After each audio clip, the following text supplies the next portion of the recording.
Assalamualaikum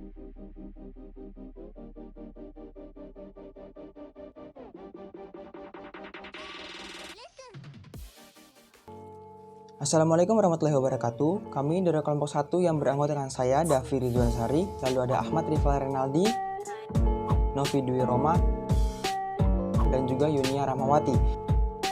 Kami akan membahas tentang manajemen keuangan syariah yang meliputi pengertian dan juga fungsi manajemen keuangan syariah, serta manajer keuangan juga pasar keuangan syariah. Baiklah, materi yang pertama akan disampaikan oleh Novi Dwi Roma. Di sini saya Novi Dwi Roma Sari ingin menjelaskan materi yang pertama, itu adanya pengertian manajemen keuangan syariah. Nah, dari mana kata manajemen keuangan syariah? Manajemen keuangan syariah, manajemen itu dalam artian bahasa Arab yang artinya idara. Nah, idara ini berasal dari perkataan adar tabihi, nah juga didasarkan pada perkataan ad-dauran. Nah, pengertian manajemen keuangan syariah ini suatu pengaturan kegiatan perusahaan yang berdasarkan prinsip-prinsip syariah tentunya. Nah, manajemen keuangan syariah ini diartikan sebagai manajemen terhadap fungsi-fungsi keuangan dengan bingkai Islam, dengan bingkai syariah Islam yang berkaitan dengan langsung masalah keuangan perusahaan tersebut. Nah, secara garis besarnya fungsi-fungsi perusahaan ini bisa dikelompokkan ke dalam 4 fungsi. Nah, yaitu fungsi pemasaran, fungsi keuangan, fungsi produksi, serta fungsi personalia. Manajemen keuangan syariah ini suatu aktivitas yang menyangkut usaha untuk memperoleh dana dan mengalokasikan dana, serta berdasarkan perencanaan, analisis, dan pengendalian sesuai dengan prinsip manajemen, serta berdasarkan prinsip syariah tentunya. Nah, dalam teori manajemen ini adalah suatu rangkaian aktivitas, perencanaan, pengorganisasian, dan pengontrolan terhadap sumber daya yang dimiliki oleh entitas bisnis dengan berpedoman syariah tentunya. Nah, dengan hukum Islam yang bersumber dari Al-Quran, ijma, sunnah, qiyas, serta ijtihad tentunya. Sudah tahu apa arti manajemen keuangan syariah, serta pengertiannya, serta penjelasannya? Berbicara tentang manajemen keuangan tentunya ada tiga kegiatan utamanya. Yang pertama ada perolehan dana, penggunaan dana, serta pengolahan aset atau aktivanya. Nah, yang pertama itu adanya perolehan dana. Perolehan dana ini suatu aktivitas yang tujuannya itu untuk memperoleh sumber dana tentunya, baik itu berasal dari internal ataupun eksternal. Nah, pada perusahaannya tentunya. Yang kedua, itu adanya penggunaan dana. Penggunaan dana itu suatu kegiatan dalam bentuk menginvestasikan dana tersebut yang ada pada berbagai sumber bentuk aset. Nah, yang ketiga, itu yang terakhir, pengelolaan aset tentunya atau aktiva. Nah, itu kegiatan yang dilakukan setelah dana diperoleh dan telah diinvestasikan atau dialokasikan ke dalam bentuk aset atau aktivanya. Nah, dana itu harus dikelola secara efektif atau efisien. Fungsi pengambilan keputusan manajemen keuangan itu adalah dengan keputusan tentang pendanaan, investasi, serta manajemen aset. Untuk yang terakhir, itu adanya setelah tahu kegiatan utamanya dan ada juga tujuan manajemen keuangan. Ada 4 loh. Nah, yang pertama itu memaksimalkan kemakmuran pemegang saham dapat ditempuh dengan memaksimumkan nilai perusahaan tentunya. Yang kedua, itu mempertimbangkan kepentingan pemilik, kreditur, dan pihak lain yang berkaitan dengan perusahaan tentunya. Nah, yang ketiga, itu memaksimalkan kemakmuran para pemegang saham, lebih menekankan kepada aliran kas daripada laba bersihnya. Nah, yang terakhir, itu tidak mengabaikan sosial objektif, yang mana dan kewajiban sosial, serta lingkungan eksternalnya. Nah, keselamatan kerja dan keamanan dalam memproduksinya. Sekian materi pertama dari saya dan akan dilanjutkan materi berikutnya oleh Davi Ridwan Azari. Bye-bye. Baiklah, saya akan melanjutkan materi tentang fungsi manajemen keuangan syariah. Fungsi manajemen keuangan syariah adalah berkaitan dengan keputusan keuangan yang meliputi 3 fungsi utama, yaitu keputusan investasi, keputusan pendanaan, dan juga keputusan bagi hasil atau dividen. Masing-masing keputusan ini harus berorientasi kepada pencapaian tujuan perusahaan. Dengan tercapainya tujuan perusahaan tersebut akan mendongkrak optimalnya nilai perusahaan. Nilai perusahaan akan terlihat pada tingginya harga saham perusahaan, sehingga kemakmuran para pemegang saham akan semakin bertambah juga. Dalam konteks syariah, jika para pemegang saham mencapai kemakmurannya, maka semakin besar pula zakat yang harus dibayarkan atau dikeluarkan oleh pemegang saham tersebut. Yang pertama ada keputusan investasi. Keputusan ini berhubungan dengan masalah bagaimana manajer keuangan mengalokasikan dana dananya dalam bentuk investasi yang akan mendatangkan keuntungan di masa yang akan datang. Bentuk dan komposisi investasi akan mempengaruhi dan menjunjung tingkat keuntungan masa depan. Yang kedua adalah keputusan pendanaan. Keputusan ini adalah keputusan yang berkaitan dengan bagaimana perusahaan mendapatkan dana atau modal. Oleh karena itu, keputusan pendanaan sering disebut sebagai kebijakan struktural modal. Dalam hal ini, manajer keuangan dituntut untuk mempertimbangkan dan menganalisis kombinasi sumber-sumber dana yang ekonomis bagi perusahaan. Tujuannya adalah agar perusahaan mampu membiayai kebutuhan investasi dan kegiatan usahanya. Yang ketiga adalah keputusan bagi hasil dan dividen. Bagi hasil atau dividen adalah proksi besar kecilnya kemakmuran investor dalam menanamkan dananya dalam sebuah perusahaan. Oleh karena itu, bagi hasil dan dividen merupakan bagian yang sangat diharapkan oleh para investor dan pemegang saham. Keputusan ini merupakan keputusan manajemen keuangan untuk menentukan besarnya presentasi laba yang dibagi hasilkan kepada para investor dan pemegang saham dalam bentuk cas, stabilitas bagi hasil dan dividen yang dibagikan, kemudian dividen saham, pemecahan saham atau stock split, penarikan kembali saham yang beredar, dan hal-hal ini semua dilakukan dalam rangka untuk meningkatkan kemakmuran para pemegang saham. Dalam konteks Islam, manajemen memiliki unsur-unsur yang tidak jauh berbeda dengan konsep manajemen secara umum. Hal ini telah tertuang dalam Al-Quran dan Al-Hadis sebagai falsafah hidup manusia. Yang pertama adalah fungsi perencanaan. Perencanaan merupakan fungsi manajemen yang utama, artinya seluruh fungsi sangat bergantung pada perencanaan. Manajer yang membuat perencanaan bisnis dengan baik merupakan sebuah strategi menuju sukses. Proses perencanaan ini adalah proses yang menyangkut upaya untuk menentukan tujuan yang akan dicapai pada masa yang akan datang. Yang kedua, merumuskan tindakan-tindakan yang perlu dijalankan agar tujuan yang ditentukan dapat tercapai. Dan yang ketiga adalah menentukan dana yang diperlukan dan faktor-faktor produksi lain yang akan digunakan. Ketiga unsur ini merupakan hal yang harus ada dan tidak dapat dipisah-pisahkan dalam setiap usaha.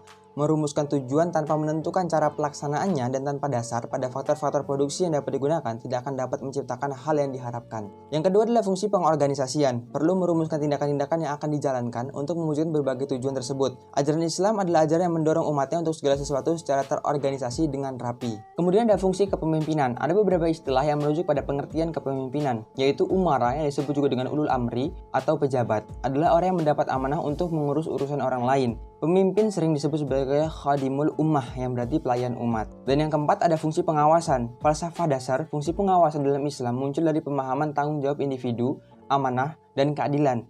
Islam memerintahkan setiap individu untuk menyampaikan amanah yang diembannya atau jabatan dalam hal ini merupakan bentuk amanah yang harus dijalankan. Kemudian ada keputusan zakat perusahaan. Zakat adalah ajaran agama yang berkaitan dengan keberhasilan seseorang di dunia dan di akhirat.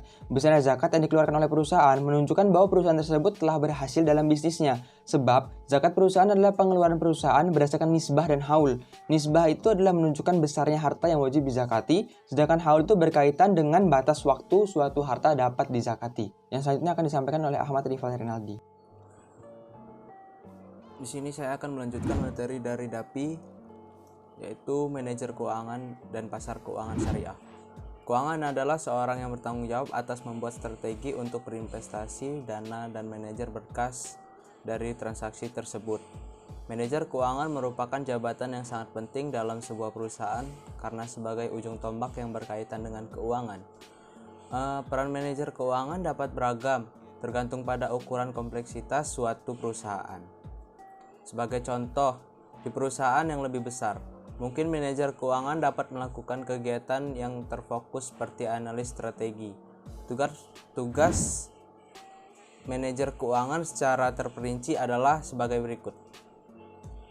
Yang pertama, membaca laporan keuangan seperti laporan laba rugi, laporan arus kas, dan laporan neraca. Yang kedua, memperbaiki alokasi modal kerja dalam kegiatan perusahaan. Yang ketiga, review dan penganggaran keuangan yang baik serta prediksi pendapatan dan biaya. Yang keempat, menganalisis pilihan-pilihan pendanaan untuk ekspansi usaha, termasuk pembiayaan jangka panjang dan jangka pendek. Yang kelima, review kesehatan keuangan perusahaan atau unit bisnis dengan menggunakan analisis rasio seperti rasio gearing, laba per karyawan, dan biaya modal tertimbang. Yang keenam, memahami berbagai teknik yang digunakan dalam penilaian proyek dan aset. Yang ketujuh, keputusan keuangan sangat penting dalam teknik pembuatan terapan untuk menilai sebuah manajemen. Yang kedelapan, memahami penilaian kerangka kerja untuk bisnis, portofolio, dan aset tidak terwujud. Selanjutnya ada tanggung jawab utama dari manajer keuangan, antara lain sebagai berikut. Yang pertama, mengkoordinasikan dan mengontrol perencanaan, pelaporan, serta pembayaran kewajiban pajak perusahaan agar efisien, akurat, tepat waktu, dan sesuai dengan peraturan pemerintah yang berlaku. Yang kedua, merencanakan dan mengkoordinasikan penyusunan anggaran perusahaan serta mengontrol penggunaan anggaran tersebut untuk memastikan penggunaan dana secara efektif dan efisien dalam menunjang kegiatan operasional perusahaan. Yang ketiga, mengelola fungsi akuntansi dalam memproses data dan informasi keuangan untuk menghasilkan laporan keuangan yang dibutuhkan perusahaan secara akurat. Yang keempat, merencanakan dan mengkoordinasikan pengembangan sistem serta prosedur keuangan dan akuntansi. Selain itu juga mengontrol pelaksanaan untuk memastikan sebuah proses dan transaksi keuangan berjalan dengan tertib dan teratur. Yang kelima, merencanakan dan mengkonsolidasikan perpajakan seluruh perusahaan untuk memastikan efisien pembiayaan dan kepatuhan terhadap peraturan perpajakan. Yang keenam, merencanakan, mengkoordinasi, dan mengontrol arus kas perusahaan, terutama pengelolaan piutang dan utang, sehingga hal ini dapat memastikan ketersediaan dana untuk operasional perusahaan dan kondisi keuangan dapat tetap stabil. Selanjutnya, kegiatan penting yang harus dilakukan manajer keuangan menyangkut 4 aspek, yaitu aspek yang pertama, bekerja sama dengan manajer lain yang ikut bertanggung jawab atas perencanaan umum perusahaan. Yang kedua, perhatian dipusatkan pada berbagai keputusan investasi dan pembiayaan, serta segala hal yang berkaitan dengannya. Yang ketiga, bekerja sama dengan para manajer lain di perusahaan agar perusahaan dapat beroperasi seefisien mungkin. Yang keempat, perusahaan dihubungkan dengan pasar keuangan di mana dana dapat diperoleh dan surat berharga perusahaan dapat diperdagang. Berdasarkan keempat aspek tersebut, dapat disimpulkan bahwa tugas pokok dari manajer keuangan berkaitan dengan keputusan investasi dan pembiayaannya. Dalam menjalankan fungsinya, tugas manajer keuangan berkaitan langsung dengan keputusan pokok perusahaan dan berpengaruh terhadap nilai perusahaan. Materi selanjutnya akan disampaikan oleh Yunia Rahmawati. Materi selanjutnya yaitu pasar keuangan syariah. Pasar keuangan syariah atau biasa disebut sebagai pasar modal syariah merupakan wadah bertemunya pembeli dan penjual terhadap berbagai efek atau surat berharga yang bersifat jangka panjang. Dalam hal tersebut, pembeli disebut sebagai investor, sedangkan penjual disebut sebagai emiten.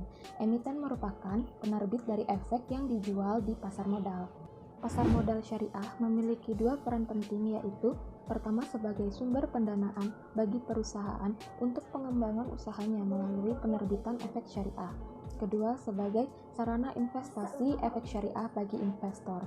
Pasar modal syariah bersifat universal, dapat dimanfaatkan oleh siapapun tanpa melihat latar belakang suku dan ras tertentu. Karakteristik yang diperlukan dalam membentuk pasar modal syariah menurut Mokhtar Muhammad Metwali adalah: pertama, yaitu saham harus diperjualbelikan pada bursa efek. Kedua, bursa perlu mempersiapkan pasca perdagangan di mana saham dapat diperjualbelikan melalui pialang. Ketiga, semua perusahaan yang mempunyai saham yang dapat diperjualbelikan di bursa efek diminta menyampaikan informasi tentang perhitungan atau account keuntungan dan kerugian serta neraca keuntungan kepada komite manajemen bursa efek dengan jarak tidak lebih dari 3 bulan. Keempat, yaitu komite manajemen menerapkan harga saham tertinggi atau HST tiap-tiap perusahaan dengan interval tidak lebih dari 3 bulan sekali. Kelima, yaitu saham tidak boleh diperjualbelikan dengan harga lebih tinggi dari HST. Keenam, yaitu saham dapat dijual dengan harga di bawah HST. Ketujuh, yaitu komite manajemen harus memastikan bahwa semua perusahaan yang terlibat dalam bursa efek itu mengikuti standar akuntansi syariah.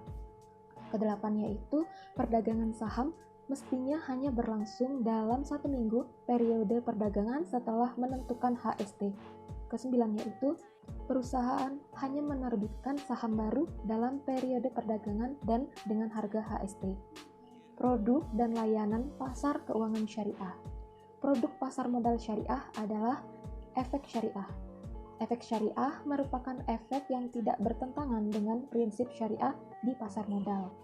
Efek syariah sendiri terdiri atas, yaitu yang pertama, efek syariah berupa saham, kedua sukuk, ketiga reksadana syariah, keempat, efek beragun aset syariah atau EBA syariah, kelima yaitu dana investasi real estate syariah atau DIRE syariah. Sedangkan layanan pasar modal syariah antara lain yaitu pertama, ahli syariah pasar modal, kedua yaitu manajer investasi syariah, ketiga yaitu unit pengelolaan investasi syariah, keempat yaitu pihak penerbit daftar efek syariah, kelima yaitu syariah online trading system, keenam yaitu bank kustodian yang memberikan jasa kustodian syariah, dan terakhir yaitu wali amanat yang memberikan jasa dalam penerbitan sukuk. Demikianlah materi yang dapat kami sampaikan tentang manajemen keuangan syariah. Semoga apa yang kami sampaikan dapat bermanfaat dan dapat diambil pelajarannya. Apabila ada kekurangan kami mohon maaf, kepada Allah kami mohon ampun. Terima kasih atas perhatiannya. Wabillahi taufiq wal hidayah. Wassalamualaikum warahmatullahi wabarakatuh.